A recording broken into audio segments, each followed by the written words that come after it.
자, 오늘은 믿음으로 살아야 하는 이유라는 그런 제목을 가지고 하나님 말씀을 듣도록 하겠습니다. 자, 여러분, 이 출애굽기는요, 이 야곱의 가족들 70명이 가뭄을 피해서 애굽으로 이제 이주를 하지 않습니까?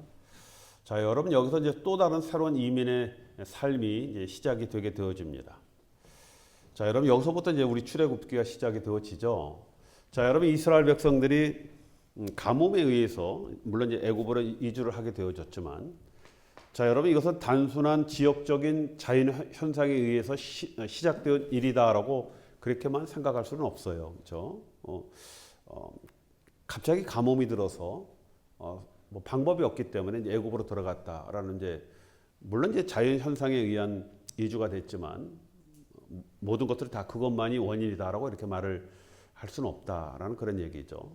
아마 우리가 미처 깨닫지 못하는 그런 하나님의 계획과 섭리가 그 모든 것 안에 포함되어져 있고 이런 것들이 이루어졌다라고 이렇게 우리가 말을 할 수가 있습니다. 자, 여러분 이스라엘이 애굽에 들어가서 이 이민의 삶, 이 삶은 한두 해가 아니었죠. 자그마치 430년이라는 그런 시간이었습니다. 자, 여러분 43년도 결코 짧은 시간이 아니었거든요. 거기에 10배가 되는 이 430년 동안 이민의 삶을 살게 되어지거든요. 저는 그렇게 생각합니다. 그 오랜 기간 동안에 우리 신실하신 하나님은 이스라엘 백성들과 하였던 그 약속을 잊지 않고 기다리셨다는 것들을 성경 우리에게 말씀을 하고 있습니다. 뭐 또 놀라운 것이 있죠. 이렇게 오랜 시간이 지나갔음에도 불구하고 이스라엘 백성들이 애굽 사람과 섞이지 않고 그들을 이제 보존되어졌다라는 것, 이것, 그렇죠? 굉장히 놀라운 그런 사건입니다. 저는 뭐 이스라엘 백성들의 어떤 민족성이 순수하기 때문에 자신의 어떤 혈통을 지켰다라기보다는 하나님의 작전과 계획 안에서 이루어진 하나님의 섭리다라고 말씀을 드릴 수가 있습니다. 또 출애굽 1장 12절에 보면요, 이렇게 말씀을 하고 있거든요. 학대를 받을수록 더 번성하여 그들이 퍼져나갔다라고 이렇게 말씀을 하고 있습니다. 여러분 지금 당시만 해도요, 이 유아 사망률이 많은 지역이 있거든요. 제가 사역했던 그 지역만 해도요, 유아 사망률이 30-40% 이상 되어집니다. 그렇죠? 항상 주머니에 그 집을 가다 보면 아이들이 많이 죽기 때문에 저 위로하는 위로금을 항상 지니고 다녔던 그런 기억이 있습니다. 자, 여러분 그런데 이스라엘 백성들이 이 정도 숫자로 번성하기 위해서는요, 절대적으로 유아들이 사망을 해서는 안 되거든요. 그것은 하나님의 강력한 계획 아니겠습니까? 지금부터 뭐 이거 굉장히 오래된 시간이었지만 그럼에도 불구하고 이런 놀라운 역사가 있었다는 것은 하나님이 이스라엘 백성과 약속을 하셨고 그 약속대로 큰 민족을 이루게 하시기 위한 하나님의 계획이었다는 겁니다. 자, 하나님은 처음부터 우리에게 그런 약속을 하셨잖아요. 너희가 생육하고 번성하고 이 땅에 충만하라라는 그 약속을 우리에게 주셨기 때문에 그렇습니다. 자, 여러분 그래서 사람의 생각이나 방법이나 우연이 아니라 이 모든 것들은 하나님께서 하시는 것이다라는 겁니다. 뭐 당장은 사람의 일 같지만 우리가 좀 멀리 보고요, 조금만 깊게 본다면은 이것은 반드시 하나님이 하셨다는 것을 우리가 깨닫게 되어집니다. 자, 여러분 애굽으로 들어간 이스라엘 백성들은 처음에는 행복하게 살죠, 그렇죠? 뭐 드라마틱하게 그 요셉을 만나게 되어지고 정말 버려졌던 동생, 죽었다라고 생각한 그 동생이 여러분 애굽의 총리가 됐거든요. 정말 가장 실세입니다. 그렇죠? 모든 권한과 권세를 갖고 있었던 사람이 바로 총리였거든요. 물론 바로가 있었지만 바로가 뭐 정치에 관여하겠습니까? 그 총리가 다 하는 것 아니겠어요? 여러분 요셉이 17살에 끌려가서 총리가 되었을 때 나이가 30살이었습니다. 13년 동안 생고생하다가 이 총리가 되어지거든요. 그 총리가 되자마자 형제를 만나게 되어지고, 여러분 요셉이 죽었던 나이가 기억나십니까? 110살에 죽죠. 그렇죠? 그러면은 요셉이 있는 기간 동안은 이스라엘 백성들이 태평성대를 누리지 않았겠습니까? 그렇죠? 몇 년입니까? 최소한 80년은. 정말 이스라엘 백성들이 아무 부족함 없이 어떻게 보면 자기네들이 더 주인과 같은 그런 행세를 하면서 그곳에 살았겠다라고 생각이 되어집니다. 자, 그 후에 이스라엘 백성들의 숫자가 왕성하게 이게 성장을 하지 않습니까? 그러다 보니까 새 왕이 들여다 보니까 이게 좀 문제가 있거든요. 이 위협을 느끼게 되어지니까 바로가 정책을 바꾸게 되어지고 이 바뀐 정책에 의해서 이스라엘 백성들이 고통을 받게 되어지는 겁니다. 자, 여러분, 이 인구가 늘어나는 것은 하나님의 약속인데 하나님이 약속하셨잖아요. 큰 민족을 만들겠다라고 말씀하셨기 때문에. 그런데 문제는요, 이 약속 때문에 도리어 이스라엘 백성들이 고통을 받게 되어진다 하는 겁니다. 그냥 소수민족으로 뭐 있는 것 같이 없는 것 같이 그냥 살았다고 한다면 아마 절대적으로 바로가 이들에게 이런 정책을 피지 않았는데, 문제는 하나님의 그 약속 때문에, 하나님의 그 축복 때문에, 큰 민족을 만들겠다라는 하나님 그 계획 때문에 결국은 이스라엘 백성들이 고난을 받게 되어지는 겁니다. 자, 여러분, 하나님의 계획을 당연히 방해하는 그런 자들이 나타나게 되어지죠. 이건 당연히 사단의 계획입니다. 자, 여러분, 바로는 자신의 어떤 영광을 위해서 하나님을 대적하는 그런 행동들을 하는 것이죠.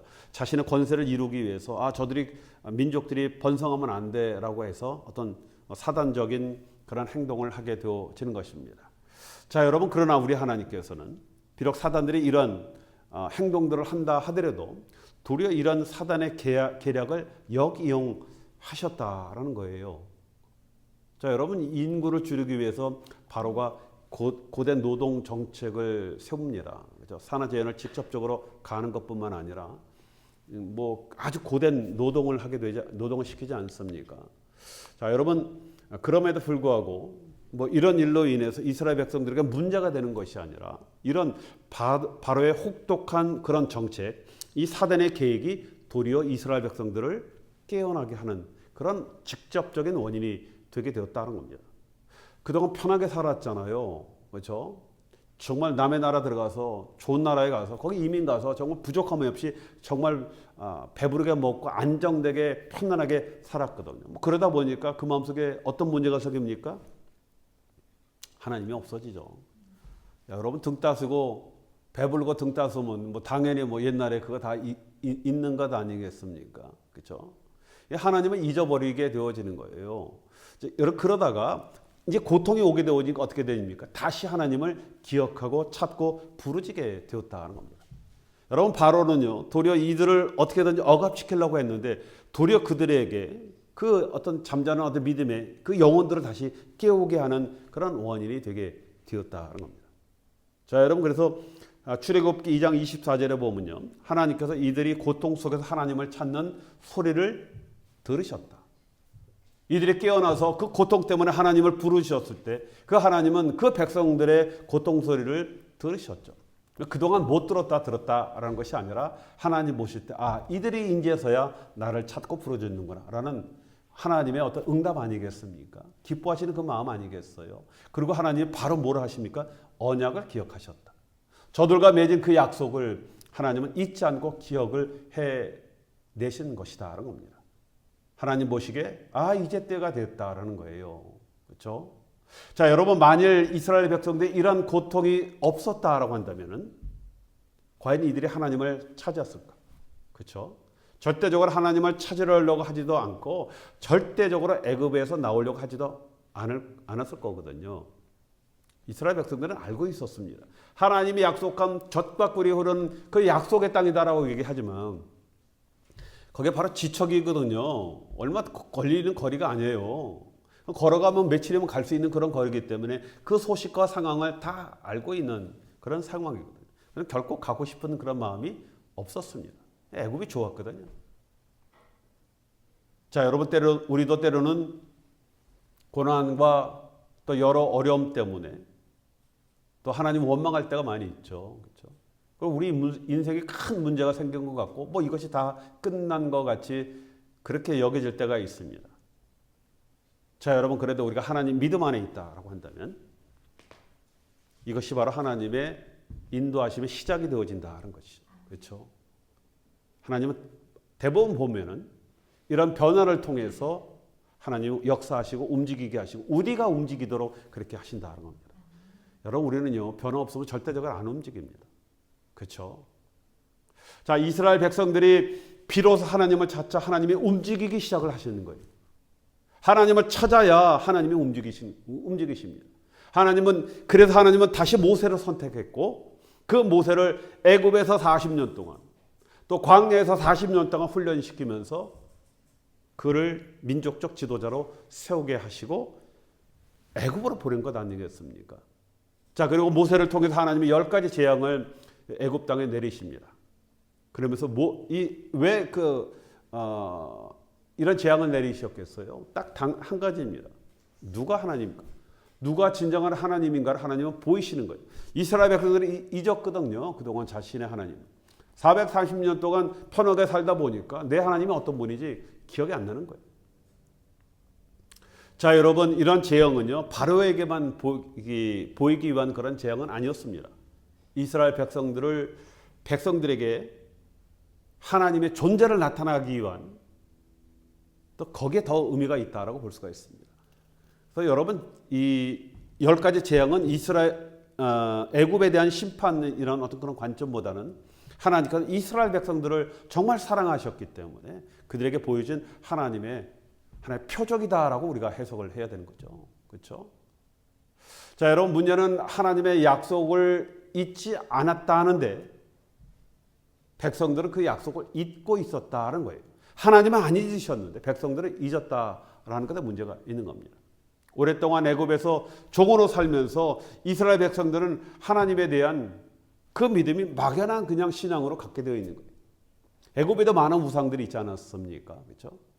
그 우상과 내가 그동안 믿었던 하나님이 헷갈리기 시작을 하는 거예요. 누가 정말 하나님인지 헷갈리기 시작을 합니다. 자, 그럴 때 우리 하나님께서 10가지 재앙을 내리시죠. 자, 그러면서 애굽의 신들을 하나님이 심판을 하십니다. 그래서 누가 진정한 하나님인지 보여주시는 거예요. 여러분, 당시에 애굽 사람들은 나일강을 섬겼습니다. 왜냐하면 그 나일강에 정말 풍요를 갖다 줬거든요. 거기도 비옥한 토사를 운반해 줬고 또 때를 따라 마르지 않는 물을 갖다 줌으로 말미암아 풍요를 줬거든요. 자, 하나님이 그 재앙이 어떤 재앙이었어요? 나일강을 피로 변하게 하는 그런 심판의 재앙을 하셨거든요. 그 밖에 개구리, 이 파리 이런 형상을 가진 그런 우상들을 이들이 섬겼는데 거기에 대한 심판을 하셨고 또 악취를 보내주지 않습니까? 여러분, 이것은 황소의 신을 이제 심판하는 그런 것이고 또 독종으로 마술과 치료의 신들을 또 심판을 하셨고 우박과 메뚜기로 농사와 수확의 신 심판하는 그런 일을 하셨고 또 흑암으로 애굽의 최고의 신이었던 태양의 신을 하나님이 심판하셨고 마지막으로 장자의 죽음이 있지 않습니까?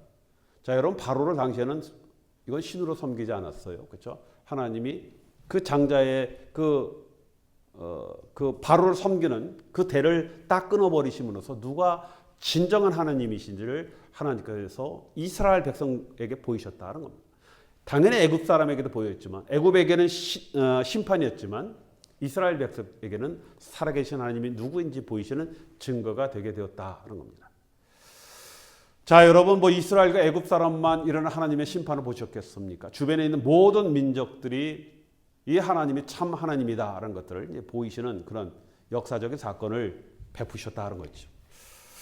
자, 여러분, 이스라엘 백성들이 출애굽하고 그들이 도달했던 것이 홍해였습니다. 바다였죠. 자, 그 바다에 도달해서 모세가 이제 손을 내밀자 홍해가 갈라지고 그 갈라진 그 바다 사이들을 백성들이 이제 걸어서 땅처럼 밟아서 그 바다를 건너가는 그런 역사. 한두 명이 아니라 200만이 넘는 그 사람들이 건너갔고 또 이를 잡기 위해 추격하는 애국 군대를 물속에 완전히 수장시킴으로 말미암아 놀라운 극적 드라마를 연출하시죠. 자, 하나님께서 대적을 심판하시고 놀랍게 이스라엘을 구원하시는 그런 구원의 하나님을 보이셨습니다. 자, 여러분, 이런 놀라운 구원의 하나님을 찬양하는 노래가 자, 오늘 우리가 본문에 읽었던 그 앞절 1절부터 21절까지 내용이 바로 그 내용이 되게 되어지는 겁니다. 자, 놀라운 이런 감격적인 사건들을 체험하면서 이스라엘 백성들 그 마음에 어떻게 듭니까? 의기양양했죠. 당장은 죽을 것 같아갖고 애국 군대가 쫓아오니까 앞에는 홍해가 있죠. 진퇴양난에 빠지지 않았습니까? 그렇죠?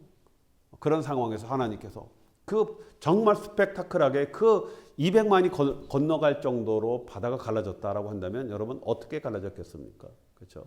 영화 보면 양옆에 이렇게 벽이 요 정도 갈라지는 것 같고는 200만이 건너가려면요. 이게 저는 그 갈라진 폭이 엄청났을 것이다라고 이렇게 생각이 들게 되어집니다.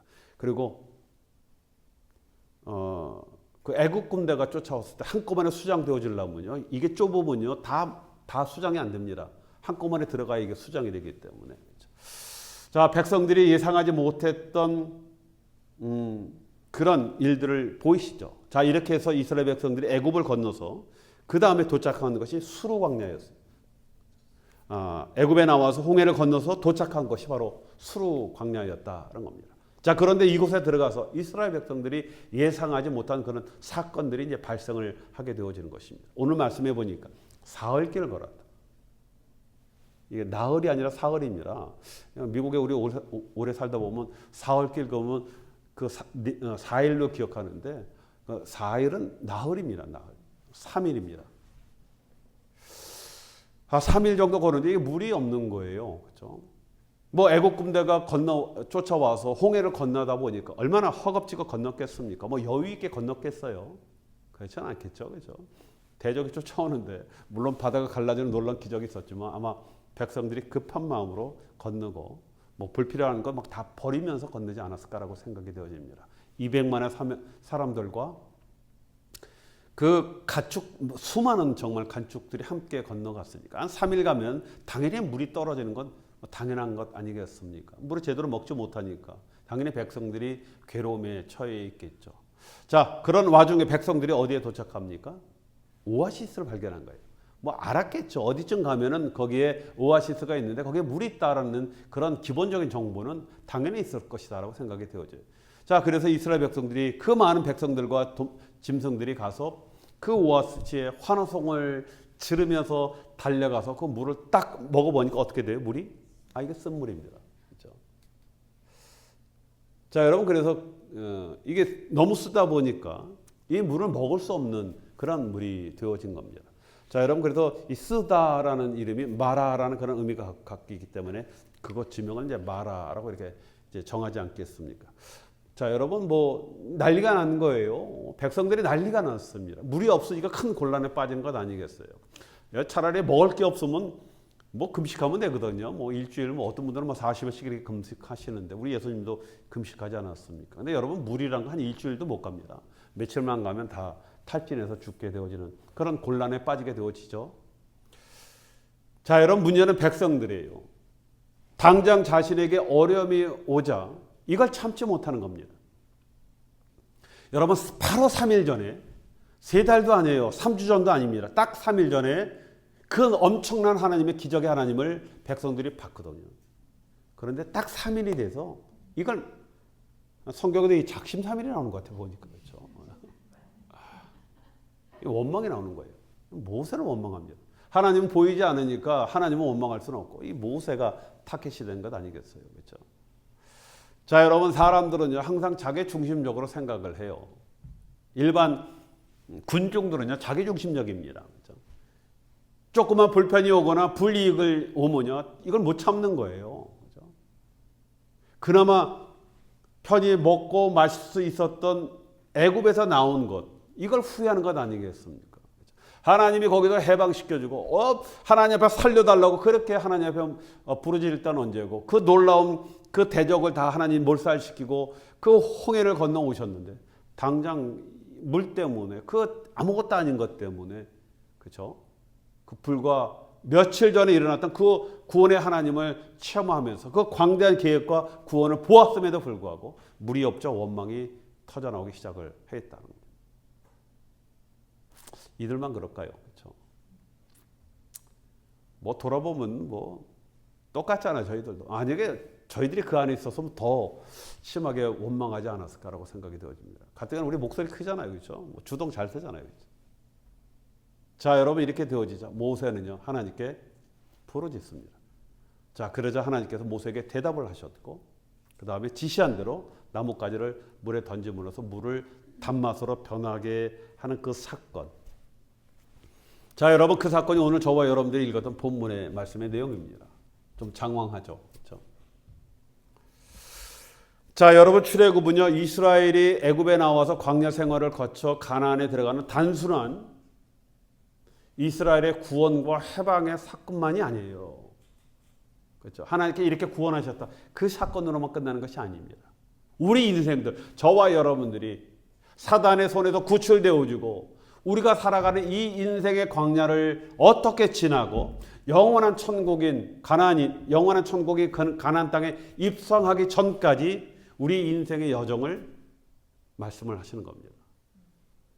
자, 여러분, 그래서 우리는 광야의 사건을 그냥 단순한 그냥 일어났던 어떤 에피소드나 그런 단순한 일이 아니라 우리 인생들에게 주시는 하나님의 삶과 믿음의 메시지로 받아들여야 한다는 겁니다. 여기에 많은 우리 삶과 믿음에 관한 메시지들 얼마나 많이 있습니까? 그렇죠? 자, 그래서 오늘 마라의 사건이 우리에게 주시는 메시지는요, 보는 각도에 따라 다양한 메시지가 여기 있습니다. 자, 여러분, 첫 번째 메시지는 이거죠. 하나님이 함께 하심에도, 하나님의 인도를 받아가는 인생의 길에도 여러분, 쓴물을 만날 수 있다는 겁니다. 그렇죠? 근데 여러분, 성경은 이것을 굉장히 많이 강조를 합니다. 우리가 하나님을 잘 믿는다 하더라도요, 예수님과 함께 하고 예수님과 동행하고 제자들이 예수님과 함께 배를 타고 그 갈릴리 호수를 건너감에도 불구하고 풍랑은 오거든요. 그렇죠? 광야에 들어온 이스라엘 백성들은 하나님이 분명히 구름 기둥과 불 기둥으로 그들을 인도했거든요. 그래서 그들이 도착한 곳이 오아시스였는데 그들이 기대했던 물이 없었다. 물은 있었죠. 먹을 수 없는 물이었죠. 쓴물이었다 하는 겁니다. 자, 여러분, 이것이 우리를 당혹하게 한다는 거예요. 그렇죠? 사람들이 이렇게 이야기하죠. 그러면 하나님의 인도를 받을 필요가 뭐가 있느냐. 그렇죠? 그러니까 더 심하게 얘기한다면 우리가 하나님을 믿을 필요가 뭐가 있느냐. 우리가 이 땅에 살아갈 때 제대로 되는 길을 가고 정말 고난과 어려움에서 좀 벗어나기 위해서 우리 하나님 믿는 거 아니냐. 이런 얘기가 당연히 나오게 되어 있는 것 아니겠습니까? 여러분, 실제적으로도 우리가 하나님을 믿고 사는데 여러 가지 문제가 많이 생기잖아요. 가정의 문제, 사업의 문제, 그렇죠? 사람들과의 관계의 문제, 전혀 원치 않던 사고, 재해, 많은 문제들이 정말 수도 없이 우리에게 계속적으로 오는 것 아니겠습니까? 자, 여러분, 우리가 흔히 생각하기를 하나님 믿으면 만사 형통해야 한다라는 그런 생각도 우리가 갖고 있어요. 그렇죠? 근데 막상 우리가 살다 보면 그렇지 않은 경우들이 많이 있다는 겁니다. 하나님께서 분명히 인도하셨고 내가 하나님을 믿고 하나님이 나와 함께 하신다라고 내가 확신했음에도 불구하고 우리는 마라의 쓴물을 만날 수 있다는 겁니다. 고난과 어려움을 만나게 되는 거예요. 자, 여러분, 이것은요, 하나님께 문제가 있는 것이 아니에요. 하나님의 문제가 아닙니다. 여러분, 원래 광야는 그런 것이에요. 여러분, 인생의 광야는 그런 거예요. 그렇죠? 그래서 하나님이 필요한 겁니다. 그래서 하나님이 우리와 함께 하시는 거예요. 그래서 하나님께서 우리를 불기둥으로 구름 기둥으로 우리를 보호하시고 인도하신다는 겁니다. 때로는 우리가 도저히 감당할 수 없는 그런 고난에 왔을 때 하나님께서 직접적으로 개입을 하시는 거예요. 자, 여러분, 형통의 사람이다라고 불리웠던 그 대표적인 요셉도요. 아까 말씀드린 것 같이 17살의 형들에 의해서 팔려나가서 13년 동안 정말 쓰고 쓴 마라의 쓴물을 마시지 않습니까? 옥에서 살아요, 옥에서 거의. 그 어린 나이. 여러분, 다윗도 그렇지 않습니까? 많은 적들과 싸우고 죽을 고비들을 정말 이 모함에 말려서 여러 번 넘기면 도망자의 삶을 살지 않습니까? 정말 피를 토하는 그런 어려움을, 그런 마라의 쓴물을 살지 않습니까? 여러분, 아브람도 그래요. 나그네 삶을 사는 게 얼마나 고달픕니까? 얼마나 고달프고 위험했으면 자신의 와이프를 2번이나, 그렇죠, 누이라고 속이면서 생명을 부지하는 그런 삶을 살았거든요. 여러분, 이건 단순한 비겁함의 문제가 아닙니다. 그 엄청난 고난의 삶을 내포한 것 아니겠어요? 여러분 바울도 마찬가지예요. 내가 하나님 예수를 만나고 내가 예수를 위해 살겠다라고 하지만 그런 아라비아 광야와 다소 고향에 들어가서 자그마치 13년이 넘는 그런 기간 동안 묻혀 지내야 하는 그런 삶을 살고 모세도 그렇습니다. 40년 동안 미대한 광야에서 목동으로 완전히 그 인생이 끝났다라고 생각하는 그런 정말 쓴 그런 인생의 길을 살게 되어졌다는 겁니다. 여러분 우리가 광야를 가다 보면요. 당연히 물이 없고 당연히 덥죠. 당연히 거칠고요. 많은 위험이 있는 것 당연한 겁니다. 여러분 광야길은 당연히 이런 어려움을 만나는 것이 당연한 거예요. 그렇죠? 이것이 없어도 광야가 아닙니다. 광야는 원래 그런 것이죠. 여러분 우리 인생도 광야 아니겠습니까? 우리 인생 가다 보면 고난이 있고요. 실패가 있고요. 좌절이 있고요. 내 뜻대로 되지 않는 것들이 어떻게 보면 더 많아요. 왜 그렇습니까? 세상은 원래 그렇습니다. 내 생각대로 되지 않고 원망할 만한 그런 일들이 너무나 많아요. 그런데 문제는 실망과 좌절과 원망을 해서는 안 된다. 왜 그렇습니까? 원래 광야는 그런 것이니까요. 그렇죠? 우리 인생의 광야는 그런 것이 당연한 것이기 때문에 여러분 이것은 실망과 원망과 불평하는 것이 불평을 해서는 안 되는 거예요. 그렇죠? 불평과 원망이 아니라 그 고난이 왔을 때 이 문제를 어떻게 풀어나갈 것인가 고민하고 우리가요. 이 문제를 간구해야 하는 것입니다. 계속 말씀드렸지만 사람이 살다 보면요. 마라에 쓴 물 마시게 되어지죠. 여러분 그런데 쓴 물은 피하려고 해서는 안 돼. 피하려고 한다고 피해지는 것이 아닙니다. 그렇죠? 뭐 이스라엘 백성들이 거기 오아시스 가면 거기 쓴물이야라고 알고 갔습니까? 그렇죠? 이건 피해지는 것이 아니에요. 통과되면은 인생에 가다 보면 쓴물이 당연히 있을 수 있다. 그렇죠? 이거는요 피하는 것이 아니라 통과해야 하는 거예요. 그렇죠? 사람에 따라 뭐 강약이 있겠죠. 정말 누구는 어려운 고난의 길도 있었겠지만 그렇다고 그분만 항상 인생이 고난의 길만 있는 것은 아니거든요. 그렇죠? 뭐 하나님 다 공평하니까 피하는 것이 아니라 통과해야 한다. 쓴물을 안 마시려고 여러분 돌아간다고 되는 것이 아니거든요. 여러분 돌아간다고 해서 먹을 물이 생기는 것이 아니거든요. 또 이런 쓴물을 하나님 나는 마시지 않게 해달라고 한다고 여러분 이거 되는 게 아니에요. 인생길은 당연히 쓴물이 있습니다. 그렇죠? 여기를 반드시 어떻게든지 통과를 해야 오늘 말씀에도 보지만 그 다음에 뭐가 있다고요? 엘림에 도착을 하게 되어 있는 겁니다. 그렇죠? 여러분 쓴물이 있으면 반드시 그 다음에 엘림과 같은 정말 그런 천국과 같은 그런 그런 낙원에 도착을 하게 되어지는 겁니다. 자, 그래서 어떻게 피하느냐가 아니라 어떻게 통과하느냐가 우리가 해결해야 할 그런 방법이다는 겁니다. 원망과 하나님 왜 나에게 이런 고난, 그렇죠? 하나님 저 여기 뭐 더 이상 못 하겠습니다가 아니라 왔으면은 하나님 이걸 어떻게 통과해야 할지 하나님 앞에 우리가 묻는 것이 그것이 우리의 믿음이다라고 말씀을 드립니다. 자, 여러분 때로는 우리에게 오는 고난이나 환난을 감당하기 어려울 때가 있어요. 그렇다고 뭐 뒤로 다시 갈 수 없죠. 반드시 통과해야 합니다. 어떻게 통과해야 됩니까? 이게 우리에게 관점이에요. 오늘 포커스는 여기 있습니다. 어떻게 통과해야 됩니까? 모세가 그 방법을 우리에게 보여주잖아요. 모세를 뭐 했다고요? 하나님께 기도하였다. 그렇죠? 하나님께 도움을 구하는 겁니다. 이것은 원망과 불평의 문제가 아니라 하나님을 부르고 찾아야 그래 하는 이 문제예요. 원망한다고 되는 게 아니라니까요. 왜 하나님 나에게 이렇게 하나님 해도 뭐 너무하시지 이건 도저히 감당되지 않는 것 아니겠습니까? 아니라 이거는 그런 문제가 아니라 여러분 그건 문제가 해결되는 건 아닙니다. 여기서 하나님을 부르고 찾아야 한다는 겁니다. 여러분 이걸 모르면요. 또 모르거나 헷갈리면요.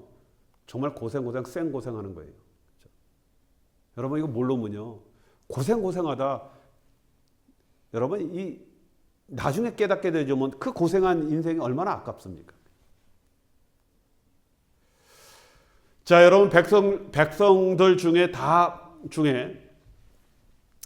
뭐 분명히 이렇게 얘기하시는 분들이 이렇게 얘기하는 사람들이 있었을 거예요. 뭐 다 죽게 되어졌는데 뭐 기도한다고 문제가 해결되느냐라고 떠드는 그런 사람도 있습니다. 그렇죠?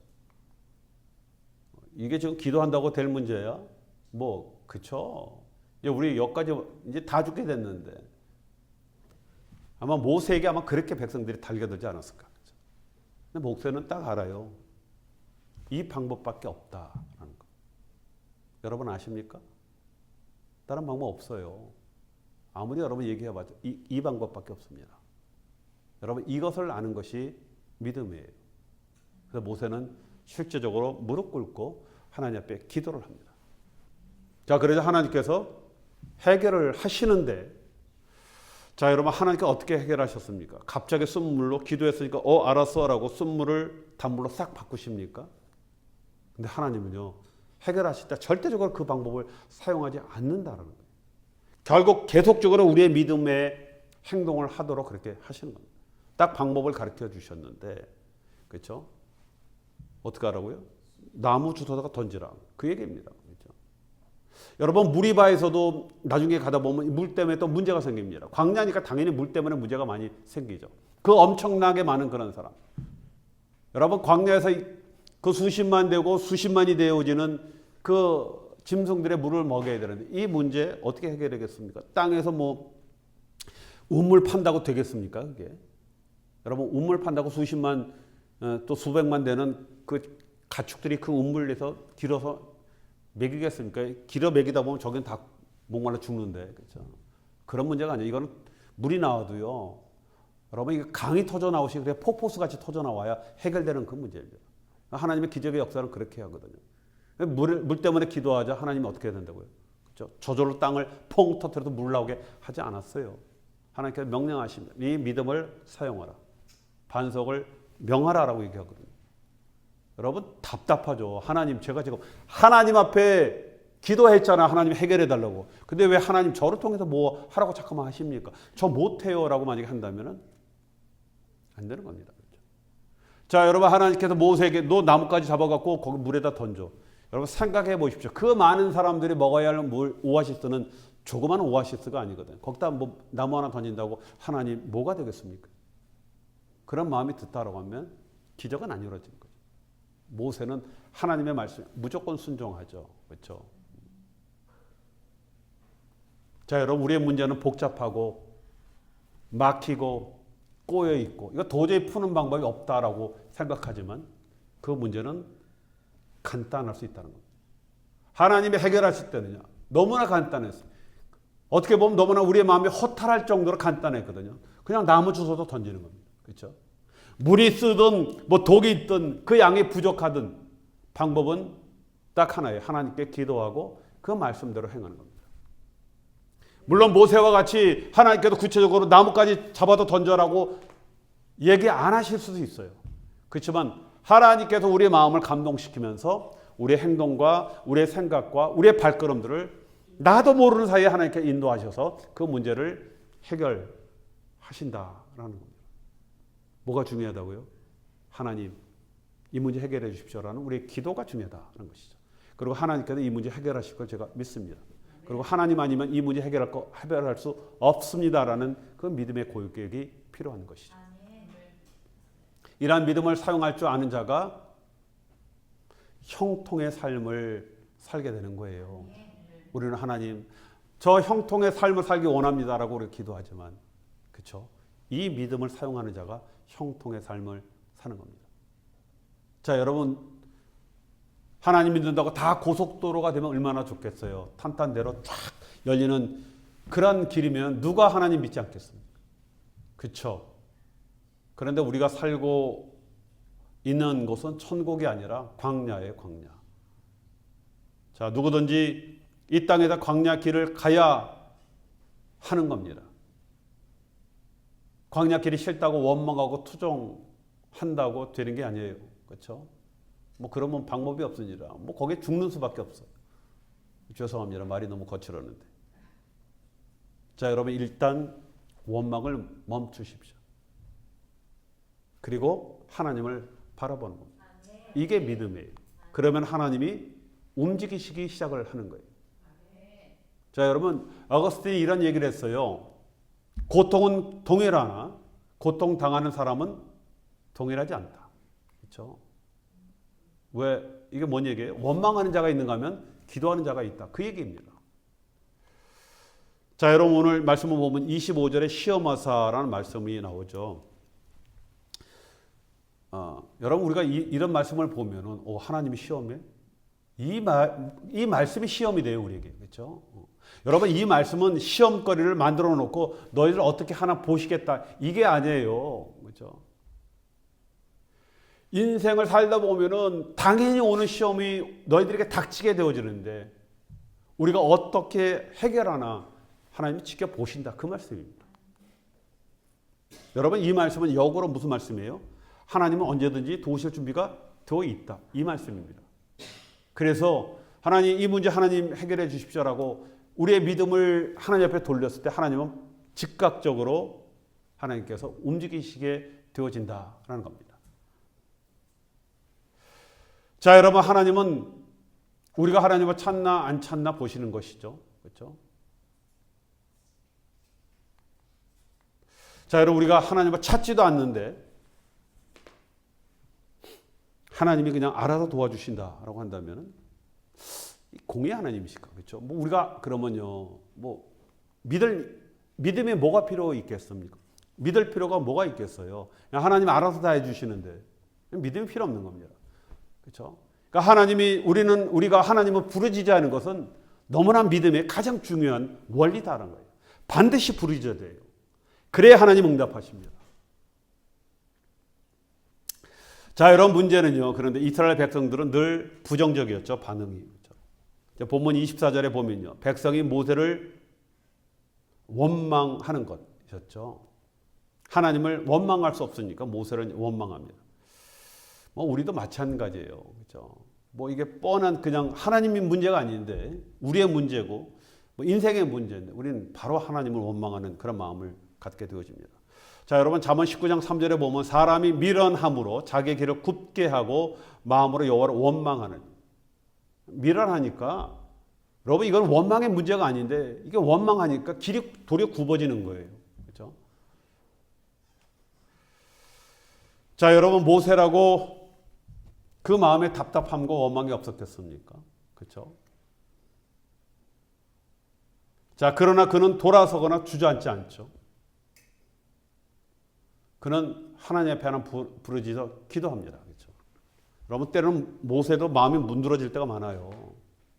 차라리 하나님 그냥 하나님 데리고 가 주시면 좋겠습니다. 저 천국 그냥 갔으면 좋겠습니다. 그런 기도까지 올리지 않습니까? 그렇죠? 그래도 좀 좌절되고 원망대가 있습니다. 그럼에도 불구하고 그는 그래도 하나님 앞에 무릎 꿇을 수 있는 그런 믿음을 갖고 있었다 하는 겁니다. 자, 여러분 억울한 일을 당할 때 있죠. 그렇죠? 뭐 지금 당하신 분들도 있어요. 답답한 일을 뭐 당할 때도 있죠. 자, 그때 우리는 원망하지 말고 부르짖어 하나님께 기도하는 것. 자, 여러분 이것은요.